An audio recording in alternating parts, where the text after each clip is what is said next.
अस्सलाम वालेकुम नाज़रीन, आप देख रहे हैं program the review Kamran Yusuf और शहबाज राना के साथ। द रिव्यू में हम पाकिस्तान की मईशत, खारजा अमूर और नेशनल सिक्योरिटी से जुड़े मामलात पर बात करते हैं। वज़ीर-ए-आज़म शहबाज शरीफ आज 3 रोज़ा दौरे पर सऊदी अरब रवाना हुए हैं। जब से वो प्राइम मिनिस्टर मुंतखब हुए हैं तो ये उनका पहला दौरा है सऊदी अरब का, और उनके हमरा वज़ीर ख़जाना, वज़ीर खारजा, वज़ीर दिफा और वज़ीर इत्तलात भी मौजूद हैं। उनके इस दौरे पर जाने से पहले वज़ीर इत्तलात ने एक प्रेस रिलीज जारी की, जिसमें उन्होंने ये कहा कि मुल्क की जो मौजूदा सूरत हाल है मईशत की, तो उसमें किफ़ायत शारी की जो मुहिम है उसको सामने रखते हुए प्राइम मिनिस्टर जो है वो सऊदी अरब अपना जो खुसूसी तैयारा है वो लेकर के नहीं जा रहे, वो कमर्शियल परवाज के जरिए सऊदी अरब जा रहे हैं और तमाम जो पार्टिसिपेंट्स हैं वो अपनी जेब से इसका जो खर्चा है वो बर्दाश्त करेंगे। बिल्कुल ये एक अच्छा स्टेप है, लेकिन दूसरी तरफ शहबाज अप्रिशिएट करना चाहिए कि चले उन्होंने मुल्क की नज़ाकत को, मुल्क की जो मुआशी सूरत हाल है उसकी नज़ाकत को समझते हुए कहा कि अपनी जेब से वो ये खर्चा उठाएंगे, गुड इनफ। लेकिन दूसरी तरफ ये आप जरा पहले अपने दिल पे हाथ रख के बताएं कि प्राइम मिनिस्टर को जो मुल्की हालात है मुआशी, उसकी नज़ाकत का एहसास है। लफ्ज़ आपने बड़े खूबसूरत बोले, नज़ाकत का एहसास। मैं वही कह रहा था कि एक तरफ तो उनको एहसास है, लेकिन दूसरी तरफ सऊदी अरब जाने से पहले उन्होंने एक ऐसा फैसला किया कि जो प्राइम मिनिस्टर ऑफिस में जो हमारे ब्यूरोक्रेट्स से जितना भी स्टाफ जो काम करता है, अभी प्राइम मिनिस्टर को आए हुए इतना टाइम नहीं हुआ, तो उन्होंने ऐसा क्या कारनामा अंजाम दिया है कि उनको 4 जो एक्स्ट्रा जो सैलरीज हैं उसकी उन्होंने मंजूरी दे दी है। नहीं, उनका कारनामा सबसे बड़ा ये है कि वो ब्यूरोक्रेट्स हैं। दूसरा बड़ा कारनामा उनका ये है कि ब्लू आइड है, डीएमजी से उनका ज़्यादातर का ताल्लुक है। और तीसरा बड़ा कारनामा ये कि प्राइम मिनिस्टर शहबाज शरीफ साहब की पुरानी टीम का वो हिस्सा है। अभी से नहीं, जब से वो पंजाब में चीफ मिनिस्टर तब से उनके साथ चले आ रहे हैं। अपनी पूरी टीम को ला के उन्होंने फैला दिया। इस्लामाबाद में उनका राइट है, और यही चीज़ मैं हमेशा खुद एडवोकेट करता हूँ कि कोई भी जो कप्तान होता है उसको अपनी टीम की सिलेक्शन का इख्तियार होता है। लेकिन अगर तो वज़ीर-ए-आज़म साहब इस तरह के जो फैसले अपने घर से पैसा ला के करें, तो हम, आप और मैं कौन होते हैं कि उनके इन फैसलों पे इतराज़ करें। वो कुछ भी दे सकते हैं, अल्लाह ताला उनको बेतहाशा दिए, अच्छा खासा टैक्स भी वो पे करते हैं। लेकिन जब सरकार के पैसे की बात आएगी, टैक्स पेयर्स के पैसे की बात आएगी, कर्जों के पैसे की बात आएगी, तो फिर हम सवाल करेंगे। जब से वज़ीर-ए-आज़म आए उनकी ये पॉलिसी थी कि वो ऑस्टेरिटी को इम्प्लीमेंट करेंगे। उनकी जो दूसरी काबीना की मीटिंग उन्होंने ली, उसमें उन्होंने ये फैसला किया कि जो वफाकी वुज़रा हैं उनकी जो तनख्वाहें हैं वो नहीं लेंगे या उनकी तनख्वाहें काट दी जाएंगी, क्योंकि मुल्क इस वक्त नाजुक तरीन सूरत हाल से गुजर रहा है। तो वुज़रा जो ज्यादा नहीं है, तमाम जो वुज़रा है वो उससे इत्तेफाक एलिजिबल भी हो। मतलब कुछ तो ऐसे होते हैं, मैं आपको बताऊं, जब PDM 1 की गवर्नमेंट थी उस वक्त भी वुज़रा की सैलरीज को जो है वो उन्होंने काटा गया और ऑस्टेरिटी इंप्लीमेंट की गई। तो मुझे MQM के एक मिनिस्टर की कॉल आई कि राना साहब साडा गुजारा नहीं होता। ठीक है, उन्होंने जी हम तो कैबिनेट में, प्राइम मिनिस्टर उस वक्त भी शहबाज शरीफ साहब थे प्राइम मिनिस्टर, उन्होंने फैसला कर दिया, इंप्लीमेंट कर लिया, मानते हैं, लेकिन हमारे लिए बड़ी डिफिकल्टीज हैं। तो तमाम जो वुज़रा है वो हमारे वज़ीर-ए-आज़म शहबाज शरीफ साहब की तरह अरबपति या करोड़पति नहीं है, कुछ उसमें मिडिल क्लास से भी बिलोंग करते होंगे definitely. Coming to the today story, मैं जब ये खबर कर रहा था तो बड़ी एक तकलीफ दे मेरे लिए एक सूरत हाल थी। ऑल्दो हम जर्नलिस्ट को कोशिश होती है कि ऑब्जेक्टिवली अपनी रिपोर्टिंग करें। ये हुकूमत कर कुछ रही है और कह कुछ रही है। तो पहले नाज़रीन को जो बड़ा फैसला है वो बता देते हैं। नाज़रीन, कल एक फैसला लिया गया कि जो तमाम ब्यूरोक्रेट्स हैं जो ग्रेड 17 से 21 तक के जो है वो इस वक्त सर्व कर रहे हैं प्राइम मिनिस्टर ऑफिस में, ये तमाम अफसरान जो है ये अफसरान की कैटेगरी में फॉल करते हैं, उनको 4 तनख्वाहें बोनस में मिलेंगी। ये हमारे प्यारे वज़ीर-ए-आज़म शहबाज शरीफ साहब का ये फैसला था, जिसकी कल मंजूरी दी वज़ीर ख़जाना मोहम्मद औरंगज़ेब साहब ने। इसमें 2 चीज़ें बड़ी इंपॉर्टेंट हैं। एक तो इन्होंने जो ख़जाना लौटाया वो अपनी जगह पे, वज़ीर ख़जाना ने ये जो फैसला लिया उन्होंने IMF जाने से पहले किया। अगले हफ्ते ईद के फौरन बाद वो वाशिंगटन जा रहे हैं, जहां पे वो IMF से 10 ब-10 दरख्वास्त करने जा रहे हैं कि पाकिस्तान दिवालिया हो जाएगा अगर आपने हमें कर्जा नहीं दिया। लेकिन जाने से पहले उन्होंने जो फैसला किया वो ये था, अपने साइन उन्होंने कर दिए कि जो प्राइम मिनिस्टर ऑफिस में जितने भी अफसरान काम करें उनको 4 सैलरीज बोनस में मिलेंगी। ना सिर्फ ये कि जो ऑफिशियल्स हैं जो ग्रेड 1 से 16 के होते हैं, जिसके लिए जनरली एक हमदर्दी पाई जाती है, उनके लिए 2 इजाफी उनको सैलरीज मिलेंगी बोनस में।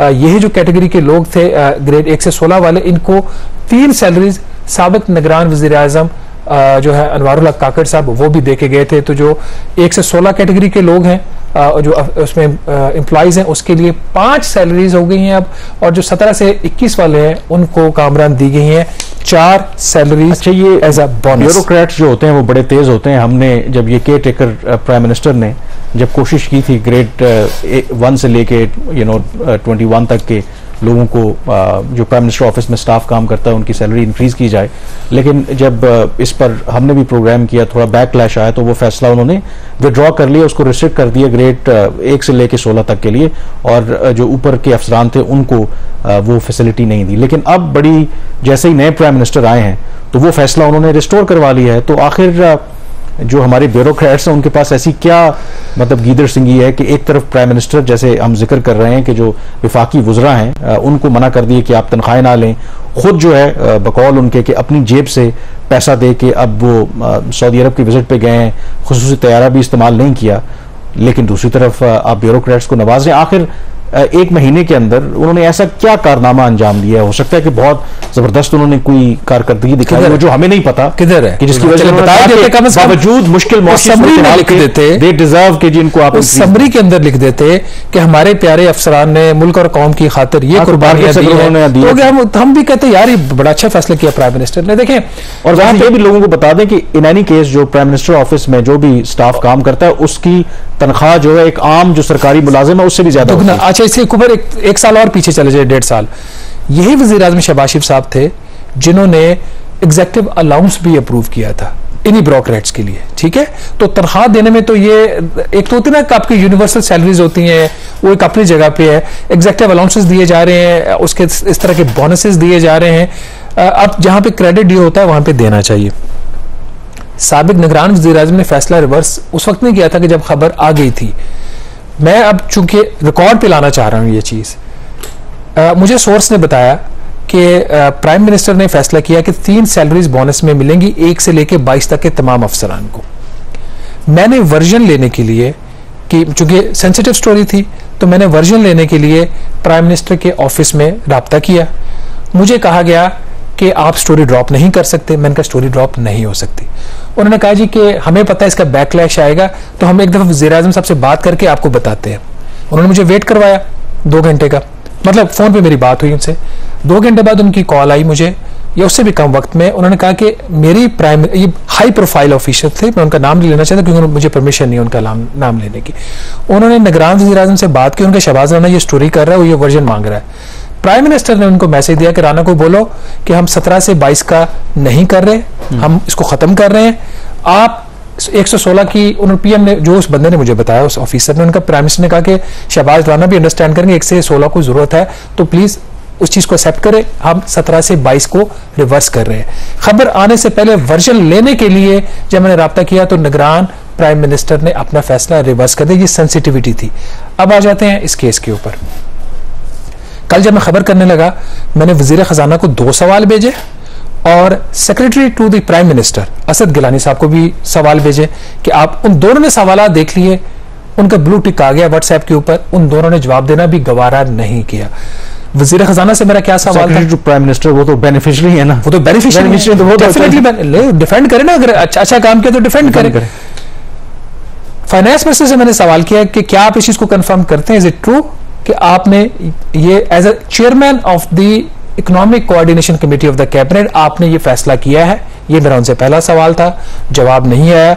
दूसरा सवाल मेरा वजीर खजाना साहब से था कि क्या ये जो फैसला है आपका ये दुरुस्त है ऐसे वक्त में जब IMF से आप कर्ज मांगने जा रहे हैं, इसकी इंप्लीकेशंस क्या होंगी, उसका भी उन्होंने जवाब नहीं दिया। असद गिलानी साहब ने भी, जो सेक्रेटरी टू प्राइम मिनिस्टर है, उन्होंने भी मुझे जवाब नहीं दिया। अगर इनके ये फैसले ठीक हैं, अगर ये समझते हैं कि इन अफसरान ने बड़ा शानदार काम किया है, तो प्रेस स्टेटमेंट जारी करें ना, as a chairman of the ECC press statement जारी करें कि मेरे पास ये एक समरी आई थी या तो मैंने उसके ऊपर ये फैसला किया। आप तो खामोश हैं, क्यों? कोई आपने गलत काम कर लिया, आप खामोश हैं। आप अब इसकी जो जस्टिफिकेशन कामरान दी जा रही है, वेरी इंटरेस्टिंग जस्टिफिकेशंस, कि कहा ये गया, जो इनको जस्टिफिकेशन, प्राइम मिनिस्टर ऑफिस की जस्टिफिकेशन की मैं बात कर रहा हूं, जो इन राइटिंग चीजें हैं कि जी इनके जो वर्किंग आवर्स हैं और इनकी जो टाइमिंग है बड़ी ऑड टाइमिंग है इनकी, ठीक है, और इनको कॉम्पनसेट करना चाहिए और हालात भी अच्छे नहीं है।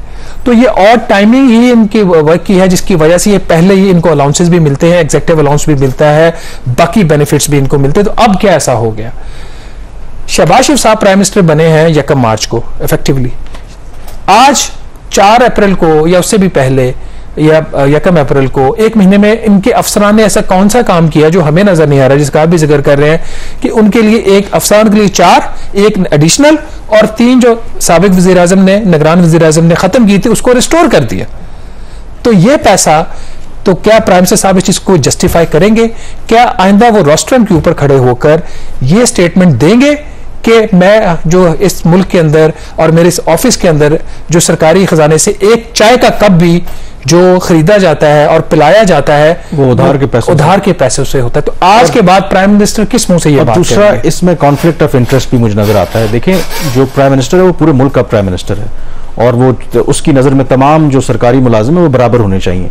सिर्फ इस वजह से कि जो प्राइम मिनिस्टर ऑफिस में जो स्टाफ काम करता है और उसकी आप तक रसाई है और आपसे ताल्लुक बन जाता है और आप उनको रिवॉर्ड करें, तो ये पॉलिसी नहीं होनी चाहिए। रही बात ऑड टाइमिंग की, देखें हर जो जॉब होती है, जिस तरह हम सहाफ़ी हैं, हमारी सबसे ज़्यादा मेरे ख्याल में 24/7 हम अवेलेबल होते हैं, लेकिन हमारी चॉइस है ना, हर प्रोफेशन के कुछ हैजर्ड्स होते हैं। तो आप इस बुनियाद पर तो हर शख्स वो कह सकता है कि जी मेरी तो बहुत ऑड टाइमिंग है। फिर हर बंदा कल आएगा कि देखें जी मैं तो, जो एक ट्रैफिक पुलिस वाला है कि मैं तो 12 घंटे धूप में खड़े होके, बारिश हो जो भी हो, मैं इतनी सख्त ड्यूटी देता हूं, आप तो एसी वाले कमरे में बैठ के ड्यूटी देते हैं, तो मैं तो ज्यादा डिजर्व करता हूं और हो सकता है वो ज्यादा भी डिजर्व करता हो। तो I think I don't know कि अब और सबसे जो इंपॉर्टेंट बात कि जो केयर टेकर प्राइम मिनिस्टर थे, एटलीस्ट उन्होंने रियलाइज किया कि अच्छा ये गलत बात अगर हो रही है तो नहीं करना चाहिए। बट इस केस के अंदर जवाब देना भी गवारा नहीं किया इन लोगों ने। तो अब इसमें मैं एक और चीज सेंसिटिविटी केयर टेकर्स के टाइम की बताता हूँ। उसी टाइम पे जब 3 रिवॉर्ड्स इनके लिए दिए जा रहे थे, वजारत खजाना में भी एक प्रपोजल चला। I am not sure, probably जो फाइनेंस मिनिस्टर थी उस वक्त, डॉक्टर शमशाद अख्तर साहिबा की तरफ से, उन्होंने एक परफॉर्मेंस रिवॉर्ड देने का उन्होंने एक प्रपोजल इनिशिएट किया। जो इस वक्त सेक्रेटरी फाइनेंस हैं, उस वक्त भी थे इमदादुल्लाह बोसाल, उन्होंने उसको शूट डाउन कर दिया। पहले उन्होंने ये कहा कि मुझे निकाल के, सेक्रेटरी फाइनेंस को निकाल के बाकियों को दे दें।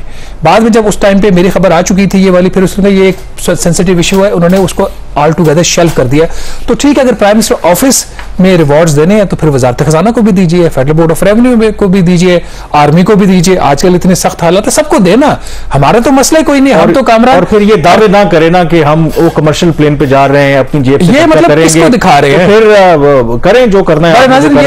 जो कौम, जो हुकूमत, कौम तो नहीं, जो हुकूमत 48 अरब रुपया रोजाना कर्ज में इजाफा कर रही हो, क्या उसको इस किस्म के फैसले करने चाहिए? और कल इसकी इतनी जल्दी मचाई गई कि ना सिर्फ इस फैसले की मंजूरी ली गई, बल्कि ये कोशिश की गई कि फौरी तौर पर जो accountant general of Pakistan revenue है, AGPR, उन तक ये फैसला पहुंचाया जाए ताकि ईद से पहले इन तमाम अफसरान को ये जो रिवॉर्ड्स हैं उनको वसूल भी हो जाए। तो बहरहाल प्राइम मिनिस्टर साहब, आपका ये डिसीजन है, आप मुल्क के चीफ एग्जीक्यूटिव हैं, लेकिन ये पैसा अवाम का है, ये टैक्स पेयर्स का पैसा, और जो कर्ज भी हुकूमत ले रही है उसके ऊपर सूद भी और कर्ज भी अवाम ने वापस करना। यहाँ पे छोटी सी ब्रेक लेंगे, ब्रेक के बाद वापस आएंगे तो बात करेंगे एक और फैसले की जो इक्तिसादी राब्ता कमेटी ने कर लिया। स्टे विद अस।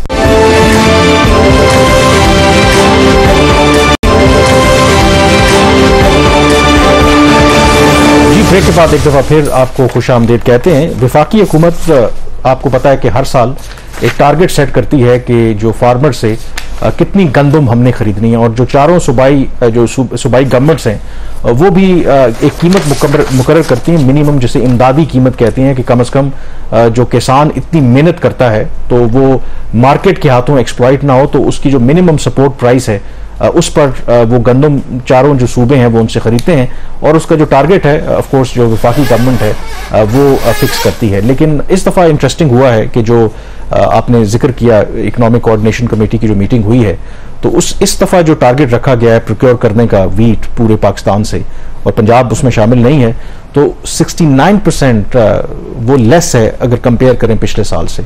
तो ऐसा क्यों है? तो इससे क्या जो फार्मर है उसको नुकसान नहीं होगा? देखिए, बिफोर डिस्कसिंग दिस इशू, एक और जो चीज़ के इस नई हुकूमत की सामने आ रही है वो है लैक ऑफ ट्रांसपेरेंसी। 2 इजलास हुए इक्तिसादी राब्ता कमेटी के, एक जुमेरात को हुआ और एक कल जुमा को हुआ। पहला जो इजलास था जिसमें इक्तिसादी राब्ता कमेटी ने 24 अरब रुपए की जो सप्लीमेंट्री ग्रांट्स हैं उसकी मंजूरी दी, और जो ठीक है ये फैसले ईसीसी पहले भी करती रहती है, but the bottom line is कि उस फैसले की आज तक कोई प्रेस स्टेटमेंट जारी नहीं की गई। अच्छा, they are breaking from the past, और इस किस्म की जो इश्यूज हैं, हमारी जो एक्सपेक्टेशंस थी जो फाइनेंस मिनिस्टर हैं मोहम्मद औरंगजेब साहब, उनसे कुछ इससे ज़्यादा थी, क्योंकि वो प्राइवेट सेक्टर से हैं और अभी तक उनका जो कॉन्डक्ट विद मीडिया वो एक्सीलेंट है, वो आपको एक्सेसिबल है। इसके साथ ही वो आपने देखा कि मीडिया पे भी मुसलसल आ रहे हैं, अपनी बात भी करते हैं।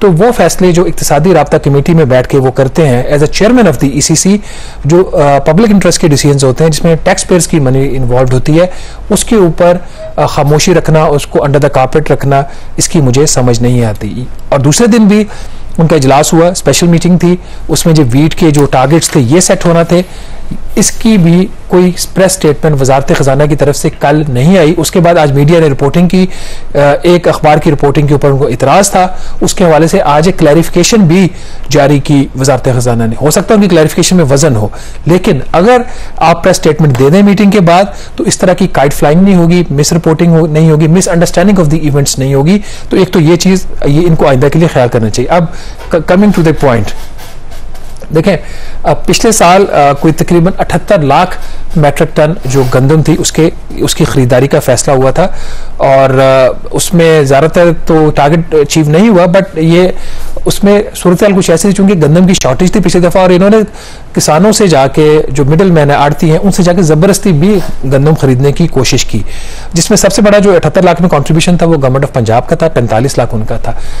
जो कल ईसीसी का इजलास हुआ है उसमें उन्होंने जो मंजूरी दी है, उसमें सिर्फ उन्होंने तकरीबन आप कह सकते हैं कि 24,50,000 मैट्रिक टन गंदम खरीदारी की मंजूरी दी है, जो कि पिछले साल से कोई 69% कम है।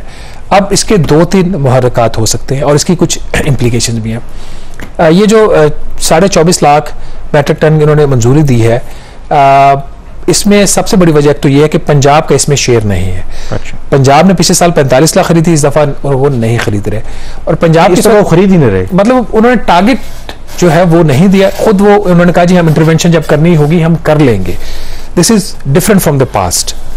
इसकी तो क्या फेडरल गवर्नमेंट का इख्तियार उसका नहीं है? इसमें फेडरल गवर्नमेंट का कोई इख्तियार नहीं है, ये सूबाई काबीना फैसले करती है। ईसीसी में ये मामला इसलिए आता है कि ये जो गंदम खरीदी जाती है इसके लिए कर्जे लिए जाते हैं, तो उस कर्जों की जो लिमिट होती है वो इक्तिसादी राब्ता कमेटी उसकी मंजूरी देती है। इस केस में जो ऑलमोस्ट 25 लाख मैट्रिक टन ये खरीदेंगे, 275 अरब रुपए के कर्जे लिए जाएंगे, जो मैक्सिमम, जिसमें कोई 169 अरब रुपया जो कर्ज है, जो पास्को है, जो फेडरल गवर्नमेंट का इदारा है जो गंदम खरीदता है, उसके लिए लिया जाएगा 169 अरब रुपए का। उसकी जो टारगेट है वो 14 लाख मैट्रिक टन वो खरीदेगा, ये 25 लाख में से। पिछले साल उसका 18 लाख टन का टारगेट है, इस दफा उसका भी 14 लाख टन है। इसी तरीके से जो बलूचिस्तान है उसका 50,000 मैट्रिक टन है, क्योंकि बलूचिस्तान में ऐसा ज़राअत नहीं है, गंदम पैदा कम होती है वहाँ पे। खैबर पख्तूनख्वा का कोई हदफ नहीं है, वहाँ पे भी आपको पता पहाड़ी इलाका है, बहुत कम होती है और अपनी कंजम्पशन के लिए उनके लिए भी काफ़ी नहीं होती।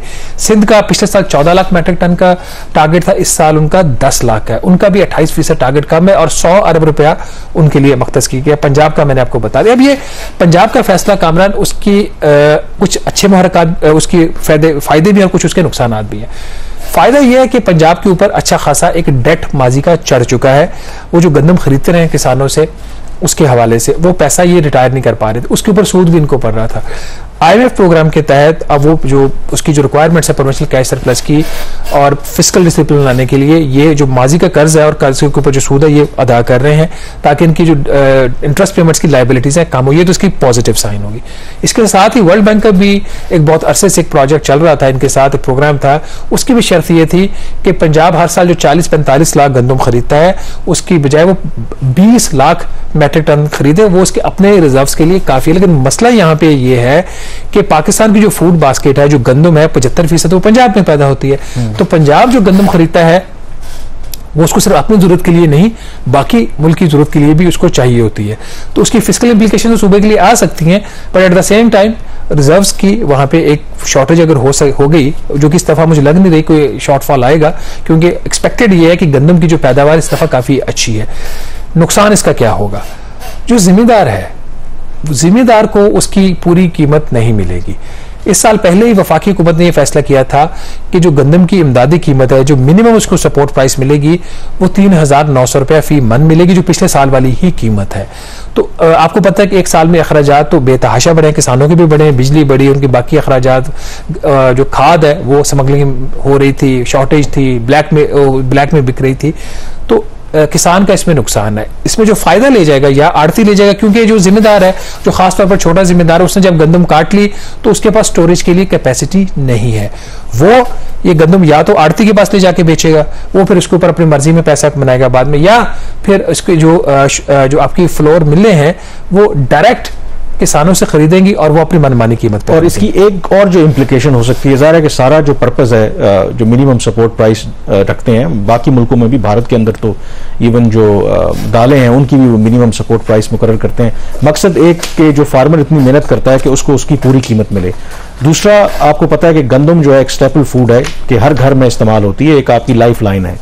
और आम तौर पर मसलन चाइना के अंदर जो चावल है उनका स्टेपल फूड है, तो वो प्राइस को कंट्रोल करते हैं। तो अगर आप गंदम को पूरे मार्केट प्लेयर्स के ऊपर छोड़ देंगे, एक तो फार्मर को इम्कान है कि वो एक्सप्लॉइट होंगे, दूसरा ये भी मुमकिन है कि जो फिर आटे की कीमत है उस पर भी कंट्रोल नहीं रहेगा। ये भी क्योंकि जब गवर्नमेंट के पास इनफ रिजर्व्स होते हैं कि जब मार्केट मैनिपुलेट करने की कोशिश करती है तो फिर वो गंदम जो है वो मार्केट में फेंकते हैं, जिससे जो प्राइस है वो कंट्रोल रहती है। तो पंजाब का बहुत बड़ा ऑब्वियसली PMLN की गवर्नमेंट है, फेडरल में भी उनकी गवर्नमेंट है, तो इन इम्प्लीकेशंस को आई डोंट नो कि उन्होंने मद्देनजर रखा है कि कल अगर इस तरह की कोई प्राइस शूट करती है या फार्मर्स एहतजाज करते हैं तो ऑलरेडी इतने ये अनपॉपुलर हैं, तो ये तो फर्दर उनकी अनपॉपुलर। आई डोंट नो, देखिए फिस्कली तो एक अच्छा फैसला, जैसे मैंने बोला कि उनके पास कम गंदम वो खरीदेंगे तो कम उनको पैसा चाहिए, जब कम पैसा चाहिए तो उनकी सूद की जो उसके लिए जो पैसा चाहिए वो सेव होगा।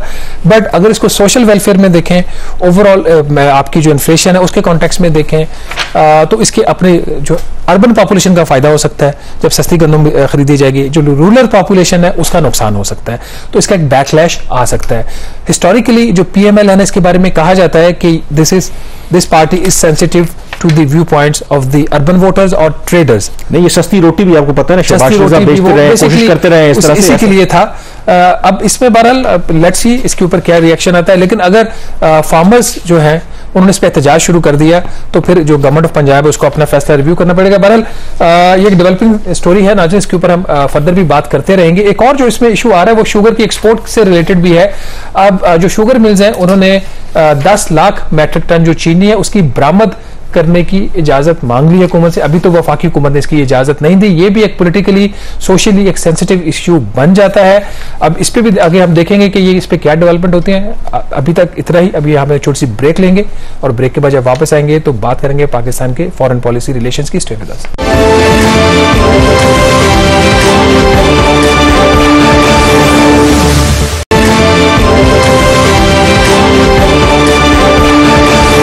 ब्रेक के बाद एक दफा फिर आपको खुशामदीद कहते हैं। इस हफ्ते द गार्डियन न्यूज़पेपर में एक अहम रिपोर्ट मंजर आम पर आई और उस रिपोर्ट में जहां पाकिस्तान के सिक्योरिटी जो एहलकार हैं, इंटेलिजेंस ऑफिशियल्स हैं, अननेम्ड, उनको कोट किया गया। वहीं इंपॉर्टेंटली भारत के जो सिक्योरिटी ऑफिशियल्स हैं, जो उनके इंटेलिजेंस ऑफिशियल्स हैं, उनको भी कोट किया गया और जिसमें बाकायदा तौर पर भारत ने ये एडमिट किया कि वो पाकिस्तान में एक्स्ट्रा जुडिशल किलिंग्स में मुलविस हैं। और ये कब पॉलिसी चेंज आई? 2019 में जो पुलवामा वाला वाकया हुआ तो उसके बाद भारत के प्राइम मिनिस्टर नरेंद्र मोदी ने यह फैसला किया कि जिस तरह से इजराइल की मुसाद है या बाकी जो नोटोरियस इंटेलिजेंस एजेंसीज हैं जो अपने मुल्क से बाहर इस तरह की टारगेट असैसिनेशंस करती हैं, तो उस तरह की जो पॉलिसी है उसको अपनाया जाए। और फिर हमने देखा कि कुछ माह पहले ही जब केयरटेकर गवर्नमेंट थी तो कम से कम 2 ऐसे केसेस पाकिस्तान की गवर्नमेंट ने भी हाईलाइट किए कि जिसमें इंडियन इन्वॉल्वमेंट को पाया गया और उस हवाले से डोसियर्स जो हैं वो यूनाइटेड नेशंस में भी दिए गए। और अब बाकायदा तौर पर गार्डियन ने ये तस्दीक की है कि यस, जो भारत है वो इस तरह की एक्स्ट्रा जुडिशल किलिंग्स कर रहा है। अब उसमें ट्विस्ट ये आया क्योंकि वो जो सारी रिपोर्ट थी गार्डियन की वो सोर्स बेस्ड थी, यानी कि किसी भी ऑफिशियल ने ऑन रिकॉर्ड बात नहीं की थी। लेकिन कल एक भारतीय टीवी चैनल को भारत के जो वज़ीर दिफा हैं उन्होंने इंटरव्यू जब दिया तो उनसे जब ये सवाल हुआ तो उन्होंने इनडायरेक्टली इसका एतराफ़ किया। तो उन्होंने कहा कि हमने दहशतगर्द मारे हैं और उन्होंने ये कहा कि भारत की पॉलिसी बड़ी वाज़ेह है कि अगर यानी कि पड़ोसी मुल्क से कोई भारत की सरजमीन पर हमला करेगा और वापस पड़ोसी मुल्क जाने की कोशिश करेगा या वहां पे छुपेगा, तो फिर हम उसको उसके घर में घुसकर मारेंगे। और ये जो पॉलिसी अप्रूव की है प्राइम मिनिस्टर नरेंद्र मोदी ने, और पाकिस्तान को भी इसका अच्छी तरह से अंदाजा है।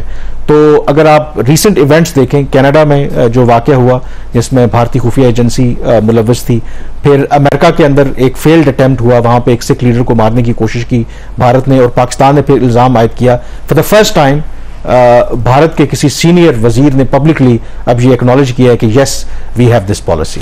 कामरान, इसके ऊपर हमने पहले प्रोग्राम में डिस्कशन भी की थी जब फॉरेन ऑफिस ने इसके ऊपर एक प्रेस कॉन्फ्रेंस की थी। अब तो ये चीज़ें ऑफिशियल हो गई ना, ऑन द रिकॉर्ड हो गई हैं।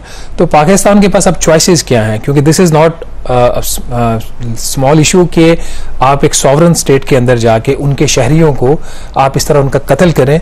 अगर कोई उनके पास कोई एविडेंस है किसी की इन्वॉल्वमेंट का, तो उसके एक प्रॉपर फोरम्स होते हैं, वो इंफॉर्मेशन और इसका एविडेंस है वो शेयर किया जाता है international court of justice. There are so many forums. अब ये आप क्या समझते हैं कि पहले ही पाकिस्तान और भारत के जो ताल्लुकात है वो तो बिल्कुल आइडियल नहीं है, और आइडियल तो क्या ना होने के बराबर है ही नहीं था रिलेशन आपके ऑफिशियली। तो इस एडमिशन के बाद जिसको वो बूस्ट कर रहे हैं, जिसका वो फायदा लेना चाह रहे हैं अपने इंतखाबात में गालबन, इस एडमिशन के बाद पाकिस्तान के पास चॉइसेस क्या है और अभी तक रिएक्शन क्या है हुकूमत पाकिस्तान? देखिए, पाकिस्तान का जो रिएक्शन है, एक तो बिल्कुल पाकिस्तान ने यही कहा है कि ये जो राजनाथ सिंह का बयान है ये पाकिस्तान के स्टांस को विंडिकेट करता है कि पाकिस्तान ऑलरेडी 2 केसेस का पाकिस्तान ने हवाला दिया कि इस तरह से इन्वॉल्वमेंट है। लेकिन उन्होंने कहा कि ये ऑब्वियसली जो भी पाकिस्तान और भारत पड़ोसी ममालिक हैं, और इस तरह की जो टैक्टिक्स हैं, जो पॉलिसीज हैं भारत की, उससे फ्यूचर में जो भी अगर कोई एफर्ट होगी कोई री एंगेजमेंट की, तो उसको ये अंडरमाइन करेगा। And at the same time Pakistan ने कहा है कि अगर भारत समझता है कि वो इस तरह की पॉलिसी कंटिन्यू रखेगा, तो उन्होंने रिमाइंड करवाया कि कैसे पुलवामा के बाद जो बालाकोट हुआ, और बालाकोट के बाद पाकिस्तान ने फिर रिस्पॉन्ड किया, उनके 2 फाइटर जेट्स भी गिराए। तो पाकिस्तान पूरी तरह से अपनी जो टेरिटोरियल इंटेग्रिटी और सॉवरेंटी है उसको प्रोटेक्ट करने की सलाहियत रखता है और करेगा। अब ऑप्शंस क्या हैं? जैसे एक ऑप्शन तो जब पहले भी ये वाकया हुआ था कि हमने यूएन को खत लिख दिया, डोसियर्स भेज दिए, बायलैटरली अब हालात नहीं है कितना आप उसको टेकअप करेंगे। तो ऑप्शन पाकिस्तान के पास आई थिंक यही है कि इंटरनेशनल लेवल पर, और जो बायलैटरल जो कॉमन फ्रेंड्स हैं पाकिस्तान और भारत के भी, मसलन खास करके जो वेस्टर्न कैपिटल्स हैं, अमेरिका है, और अमेरिका के साथ पाकिस्तान ने, और पाकिस्तान को यही लगा कि अमेरिका कनाडा के साथ एक ऐसे मौके के ऊपर जब वो खुद भी इस पॉलिसी के विक्टिम हैं, तो पाकिस्तान एक शायद दबाव बढ़ा सकता है भारत के ऊपर। लेकिन जाहिर है कि भारत का इस वक्त जो क्लाउड है, आपको पता है, जो इंटरेस्ट है अमेरिका के, जो मगरब के उनके साथ, वो किस हद तक पॉलिसी कारगर साबित होगी ये तो I think only time will tell. But at least publicly माजी में तो होता रहा ना कि जब भी पाकिस्तान में कोई वाकया हो या भारत में कोई वाकया हो तो हम एक दूसरे के ऊपर इल्जाम तराशी करते हैं। इस दफा पाकिस्तान ने जो अगर इल्जाम आयद किया भी था तो इसका मतलब है कि वो हकीकत पर मबनी था, जिसकी खुद एंडोर्समेंट जो है वो उनके वज़ीर दिफा ने कर दिया। अब इसकी लॉन्ग टर्म ऑब्वियसली इम्प्लीकेशंस हो सकती हैं। दूसरा आई थिंक इंटरेस्टिंगली आपको पता है कि वहां पर इंतखाबात होने वाले हैं, 7 मरलों में होने हैं। तो जो कांग्रेस पार्टी है, वैसे तो उसका कोई इम्कान लगता तो नहीं है कि वो जो इस वक्त बीजेपी की वहां पे पोजीशन है, लेकिन उन्होंने अपना जो मंशूर जारी किया है और फॉरेन पॉलिसी के हवाले से इंटरेस्टिंग है। उसमें अनलाइक बीजेपी पाकिस्तान के हवाले से उन्होंने री एंगेजमेंट की बात जरूर की है, लेकिन एक एज यूजुअल जो बीजेपी का भी वो एक मंत्रा रहा है, वो वहां पे भी यही कह रहे हैं कि इट डिपेंड्स ऑन कि पाकिस्तान जो क्रॉस बॉर्डर टेररिज्म है उसमें किस हद तक काबू पाता है, तो फिर पाकिस्तान के साथ एक एंगेजमेंट पॉसिबल है। लेकिन गिवन द फैक्ट कि बीजेपी का जो इतना हार्ड लाइन स्टांस है, तो कांग्रेस का कहीं ना कहीं आपको लगता है कि थोड़ा सा एक मोर आप कह सकते हैं कि मॉडरेट पॉलिसी है। शायद वो जीतेंगे तो नहीं, लेकिन अगर जीते तो maybe there is a possibility, but overall I don't think so कि they are in the opposition, उनका एक प्रेशर तो हो सकता है।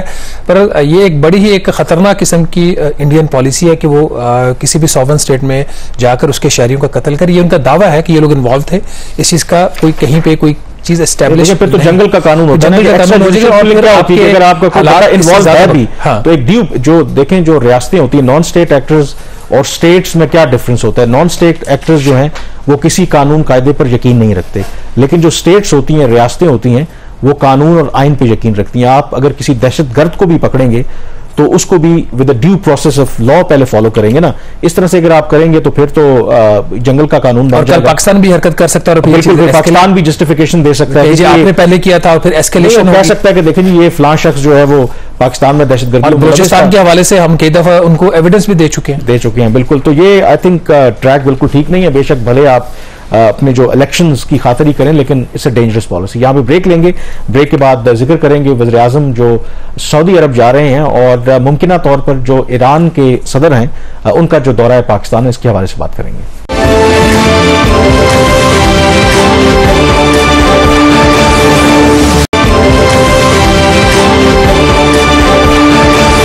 ब्रेक के बाद एक दफा फिर आपको खुश आमदीद कहते हैं। वज़ीर आज़म शहबाज शरीफ सऊदी अरब के दौरे पर रवाना हो गए हैं। आगाज पर भी हमने उसका जिक्र किया था। उनके साथ वज़ीर ख़जाना हैं, वज़ीर दिफा हैं, वज़ीर खारजा हैं, वज़ीर इत्तलात हैं। ये उनका 3 रोज़ा दौरा है। उम्रा भी करेंगे वहां पर। आज जो पहला दिन है, जब वहां पे पहुंचेंगे तो मदीना मुनव्वरा जाएंगे और फिर इस दौरे के दौरान जो सबसे ऑब्वियसली एक हाईलाइट है कि जो सऊदी वली अहद हैं मोहम्मद बिन सलमान और उनके प्राइम मिनिस्टर हैं, उनके साथ उनकी मुलाकात तय है। सऊदी अरब के पाकिस्तान का एक बहुत बड़ी आप कह सकते हैं कि लाइफ लाइन है। UAE, चाइना, आप उसको भी इसमें शामिल कर लें तो अभी भी जो बेस्ट बेट है गिवन की कॉम्पोजिशन है इस वक्त। देखें वज़ीर ख़जाना भी हैं, वज़ीर दिफा भी हैं और वज़ीर खारजा भी हैं। तो क्लियरली क्योंकि इमीडिएटली तो हमें कोई उस तरह से बेल आउट की ज़रूरत नहीं है कि जिस तरह माजी में होता रहा है और मोर ऑफन होता रहा है कि हमें अपने जो फॉरेन रिजर्व्स हैं उनको बेहतर करने के लिए 1 बिलियन, 2 बिलियन, 3 बिलियन डॉलर हमेशा इनसे चाहिए होते हैं।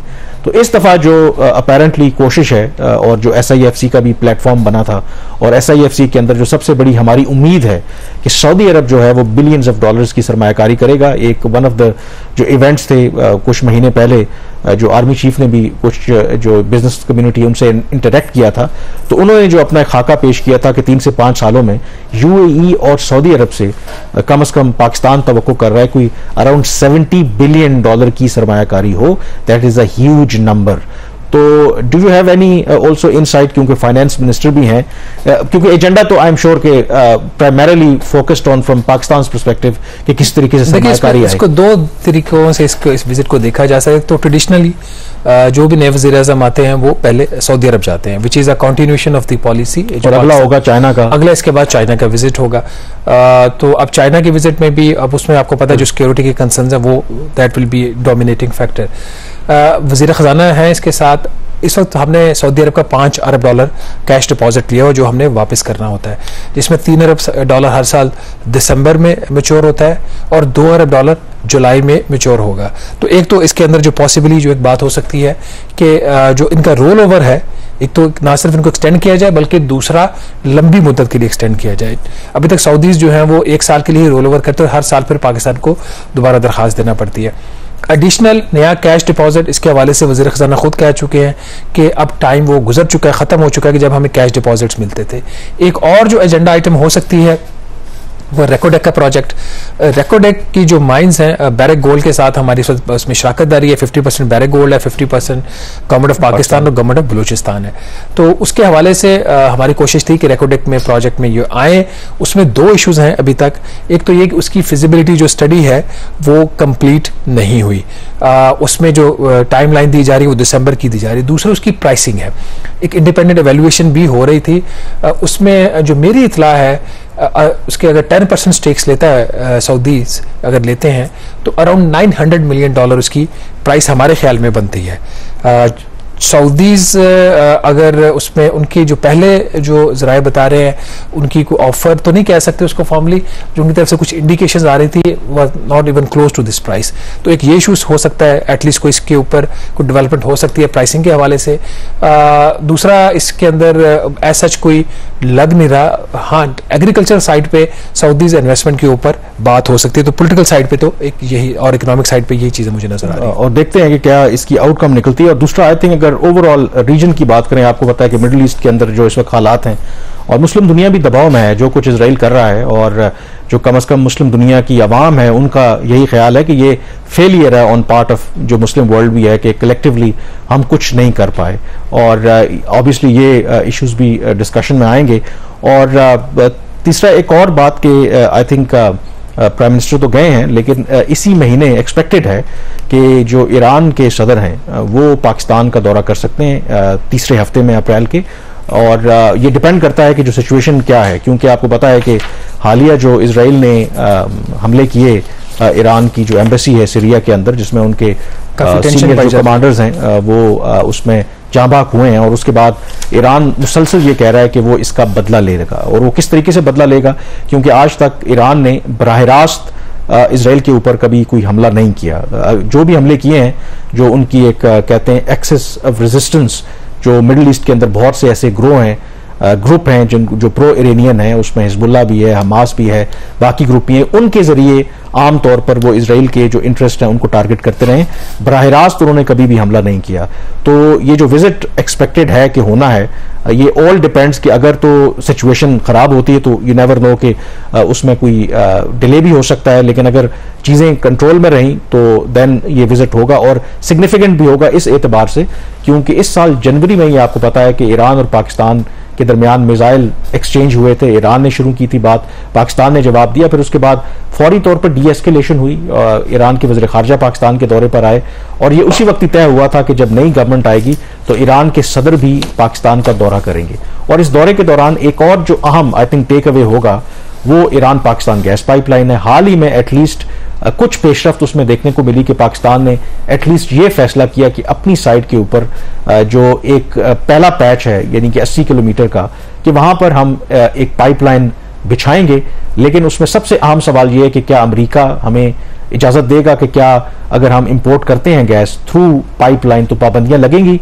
सऊदी अरब ने जो अमेरिका है उसने बाकायदा तौर पर ये वाजे किया है कि पाकिस्तान के लिए मुश्किलात बढ़ सकती हैं। इन अदर वर्ड्स वो पाकिस्तान को मना कर रहे हैं, लेकिन पाकिस्तानी हुकाम का अभी भी कहना है कि अभी तो हम अपनी सरजमीन के ऊपर ये पाइपलाइन बिछा रहे हैं, वो बात की बातें हैं कि जब हम एक्चुअल गैस इंपोर्ट करेंगे। बहरहाल ईरान की ये जरूर ख्वाहिश है, ईरान के सदर चाहेंगे भी जब वो आएंगे कि इस मंसूबे पर डेफिनेटली कुछ टेंजिबल जो है वो प्रोग्रेस हो। तो जो भी डेवलपमेंट होगी हम आपको अपडेट करते रहेंगे। प्रोग्राम द रिव्यू से इतना ही।